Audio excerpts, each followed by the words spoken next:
मित्रों, 21 अगस्त 2020 को हमने नगद पुरस्कार योजना के अंतर्गत आपसे एक प्रश्न पूछा था, जिसका सबसे पहले सही उत्तर देने वाले दर्शक को 1100 रुपये के नगद पुरस्कार की घोषणा की गई थी। हमने आपसे पूछा था, ग्लिम्स ऑफ इंडियन हिस्ट्री नामक चैनल के किस वीडियो में यह बताया गया था कि ईस्वी 1585 में राजा टोडरमल ने अकबर से धन लेकर काशी विश्वनाथ मंदिर का निर्माण करवाया। इस प्रतियोगिता में बहुत से युवाओं ने बड़े उत्साह से भाग लिया तथा उनमें से अधिकांश ने इस प्रश्न का सही उत्तर दिया, किंतु हमें आश्चर्यचकित किया कुरुक्षेत्र हरियाणा के श्री राहुल शर्मा ने। उन्होंने इस प्रश्न का जवाब प्रश्न पूछे जाने के कुछ ही मिनटों में दे दिया। मैंने इस धारावाहिक की कड़ियों को लिखा है। यदि मुझसे भी यह सवाल पूछा जाता तो मैं इसकी कड़ियों को देखकर कम से कम 3 दिन में इस प्रश्न का जवाब ढूंढ पाता। श्री राहुल शर्मा निश्चय ही इस पुरस्कार को प्राप्त करने के अधिकारी हैं। वे हमारी ओर से बधाई स्वीकार करें। हम उनसे यह पूछना चाहते हैं कि कृपया वे हमें बताएं कि वे इतनी शीघ्रता से इस कड़ी तक कैसे पहुंच गए, क्योंकि यह स्मरण रख पाना बहुत ही कठिन है कि कौन सी बात किस कड़ी में बोली गई होगी, जबकि इस कड़ी के शीर्षक से भी इस बात का अनुमान नहीं लगता कि यह बात इस कड़ी में बोली गई होगी।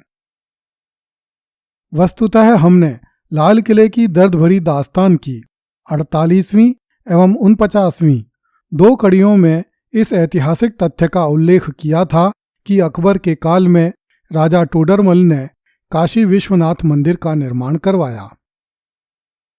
इनमें से 48वीं कड़ी में स्पष्ट रूप से कहा गया था कि ईस्वी 1585 में राजा टोडरमल ने अकबर से धन लेकर काशी विश्वनाथ मंदिर का निर्माण करवाया।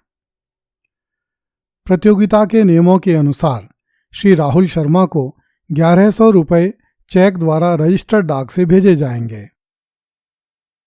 अतः वे हमारे ईमेल आईडी mlguptapro@gmail.com पर डाक का पूरा पता, पिन कोड तथा सेल फोन लिखकर भिजवाएं। इस चेक के साथ उन्हें ग्लिम्स ऑफ इंडियन हिस्ट्री की तरफ से पुरस्कार जीतने का प्रमाण पत्र भी प्रेषित किया जाएगा। यदि वे पुरस्कार राशि का भुगतान ऑनलाइन प्राप्त करना चाहते हैं तो हमें इस ईमेल आईडी पर अपने बैंक का नाम, शाखा का नाम, खाता संख्या, IFS कोड तथा पता लिखकर भेज सकते हैं। और यदि वे पुरस्कार की राशि गूगल पे के माध्यम से प्राप्त करना चाहते हैं तो हमारे ईमेल आईडी पर अपने उस सेल फोन का नंबर लिखकर भेज दें जिससे उनका कोई भी बैंक अकाउंट जुड़ा हुआ है। ऐसी स्थिति में पुरस्कार विजेता का प्रमाण पत्र डाक से भेज दिया जाएगा। प्रतियोगिता के नियमानुसार प्रतियोगिता का अगला प्रश्न 1 सितंबर से 7 सितंबर 2020 के बीच किसी भी दिन पूछा जाएगा, जो कि हमारे YouTube channel stories of Hindu Dharma अर्थात हिंदू धर्म की कथाएं के संबंध में होगा। YouTube चैनल का लिंक नीचे दिए गए कमेंट बॉक्स में उपलब्ध है। अतः अगला प्रश्न जानने के लिए देखते रहें glimpse of Indian history by doctor Mohanlal Gupta. धन्यवाद। एक दर्शक ने हमें यह लिखा है कि कोई सनातन वनातन धर्म नहीं होता, केवल आदि धर्म होता है जिसे आदिवासियों ने सुरक्षित रखा है। यदि सनातन होता तो सिकंदर भारत पर आक्रमण क्यों करता? अपने इन दर्शक महोदय से हम कहना चाहते हैं कि जिसे आप आदि धर्म कह रहे हैं वही तो सनातन धर्म है। यदि आपको सनातन शब्द से आपत्ति है तो हम आदि धर्म स्वीकार कर लेते हैं। इसमें विरोधाभास कहाँ है? मेरे विचार से मनुष्य की जीवन पद्धति ही उसका धर्म है। जीवन पद्धति अच्छी होगी तो उसका धर्म अच्छा होगा, और यदि जीवन पद्धति अच्छी नहीं हुई तो धर्म भी अच्छा नहीं होगा। धर्म के साथ जुड़े हुए दर्शन, कर्मकांड और नीति को धर्म नहीं कहते। वे तो स्वयं अपने में स्वतंत्र हैं। कर्मकांड, दर्शन और नीति धर्म की सीमाएं तय नहीं करते।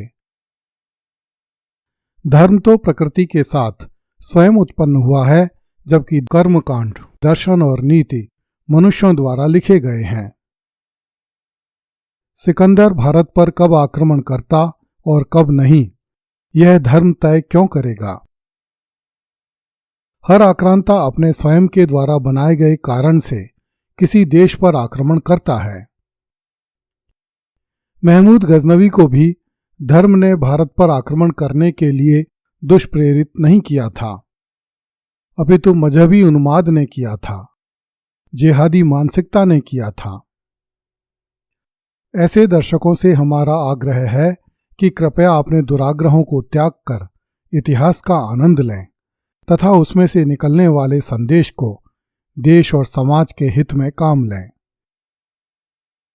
पिछली कड़ी में हमने चर्चा की थी कि महमूद गजनवी सोमनाथ महालय को भंग करके शिवलिंग के टुकड़ों एवं मंदिर से प्राप्त टनों सोने एवं हीरे जवाहरात लेकर गजनी लौट गया।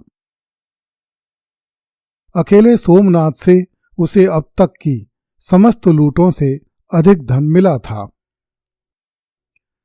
तारीख-ए-फरिश्ता में लिखा है कि गजनी पहुंचकर महमूद ने सोमनाथ से लाए गए शिवलिंग के टुकड़े गजनी की जामा मस्जिद की सीढ़ियों में चुनवा दिए। महमूद गजनवी सोमनाथ महालय के द्वार पर लगे चंदन के 2 कपाट उतरवा कर अपने साथ गजनी ले गया था। उन कपाटों को गजनी के दुर्ग में लगा दिया गया। कुछ संदर्भों के अनुसार महमूद ने शिवलिंग के टुकड़ों को चक्र स्वामिन की कांस्य प्रतिमा के साथ गजनी के चौक में फेंकवा दिया। दर्शकों को स्मरण होगा कि चक्र स्वामिन की प्रतिमा को महमूद गजनवी कुछ साल पहले थानेश्वर से उठाकर ले गया था। कहा जाता है कि सोमनाथ के शिवलिंग का एक टुकड़ा आज भी गजनी की मस्जिद के दरवाजे पर पड़ा है।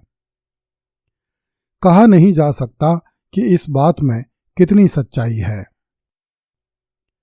महमूद गजनवी के आक्रमणों का आंखों देखा विवरण जिन लेखकों ने लिपिबद्ध किया, उनमें महमूद अल उतबी, बुरिहान, अल बरूनी और इस्लाम वैराकी प्रमुख हैं।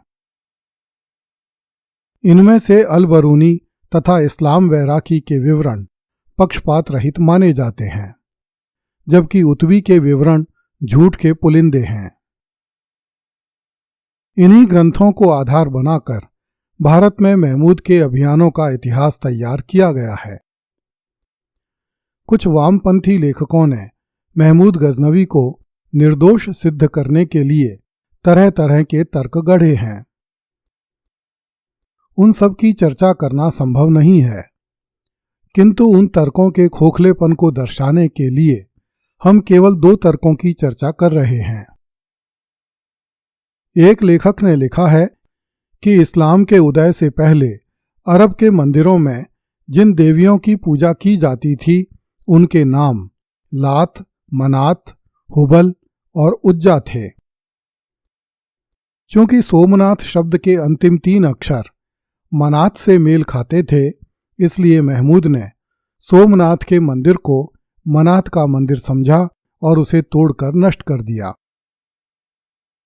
यह सही है कि अरबों की प्राचीन देवी मनात के पास भी उसी तरह का सिंह दिखाया जाता था, जिस प्रकार का सिंह भगवान शिव की पत्नी पार्वती के दुर्गा अवतार के पास दिखाया जाता है।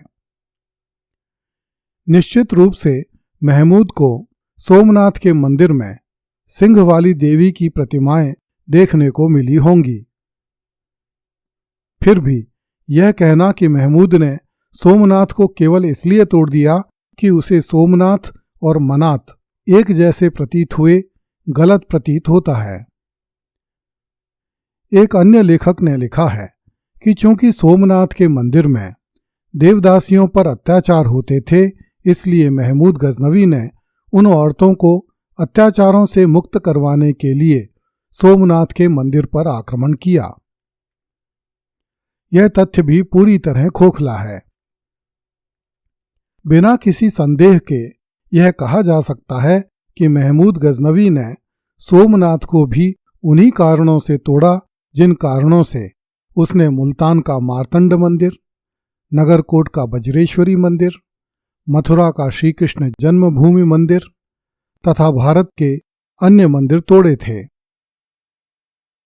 अगली कड़ी में देखिए, ट्यूबरकुलोसिस और मलेरिया ने मोहम्मद गजनवी की जान ले ली। कृपया इस चैनल को लाइक, सब्सक्राइब एवं शेयर करें। धन्यवाद।